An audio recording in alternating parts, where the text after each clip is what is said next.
هغه 15 هیوادونه چې هوایي ډګرونه نه لري. الوتکې د هیواد دننه او بهر ته د تلو راتلو یو مهمه وسیله ده او نشتون یې بلا ستونزې لري. په نړۍ کې اوس هم داسې هیوادونه شته چې هوایي ډګرونه نه لري او اتباع یې د ګاونډي هیوادونو له هوایي ډګرونو څخه خپل ضرورتونه پوره کوي.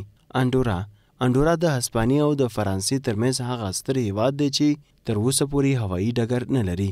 د دې هیواد ټول مساحت 468 کیلومتر مربع دی او اتباع یې د هوایي سفر لپاره تر 40 کیلومترو پورې په موټر کې سفر کوي. لیچټنسټاین د آلمان او سویټزرلینډ ترمنځ یو بل هغه هیواد دی چې هوایي ډګر نه لري.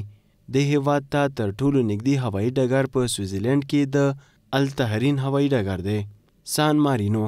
سان مارینو د ایټالیا ټاپووزمې شمال ته د ابنیني غرونو په منځ کې پروت هیواد دی. دغه هیواد کې یوازې د چورلکو د ښکته کېدو ډګر موجود دی. موناکو یو کوچنی اروپایي هیواد دی چې ټول مساحت یې 2 کیلومتر مربع دی. دغه هیواد هوایي ډګر نه لري او خپل ضرورتونه د فرانسې له نیسکوت ارزور له هوایي ډګر څخه پوره کوي. واتیکان په 0.4 کیلومتر مربع مساحت لري او د نړۍ تر ټولو کوچنی ښار دی. د دې ښار ځوان اتباعو شمیر یوازې 450 تنه دي او هیڅ کوم یو هوایي ډګر نه لري.